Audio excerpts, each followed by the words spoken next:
யாத்திராகமம் 7ஆம் அதிகாரம்.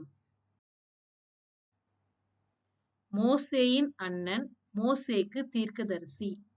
சரியா தவறா? சரி. பொறுத்துக.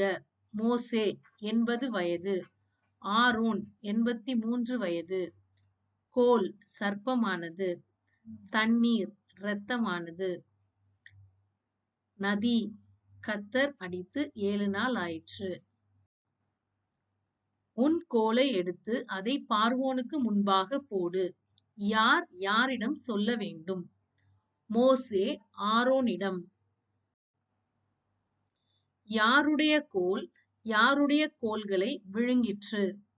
ஆரோனுடைய கோல் எகிப்தின் சாஸ்திரிகள், சூனியக்காரர், மந்திரவாதிகளுடைய கோல்களை விழுங்கிற்று. காலையில் பார்வோன் எங்கு புறப்பட்டு வருவான்? நதிக்கு. இதுவரைக்கும் நீர் கேளாமற் போனீர். யார் யாரிடம்? மோசே பார்வோனிடம்.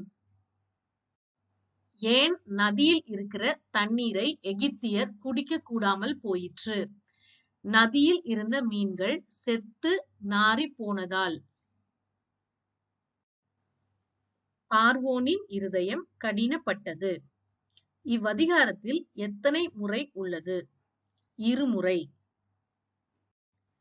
எதையும் சிந்தியாமல் பார்வோன் எங்கு போனான்? வீட்டிற்கு. தண்ணீருக்காக எகிப்தியர் செய்தது என்ன? நதியோரத்தில் ஊற்று தோண்டினார்கள்.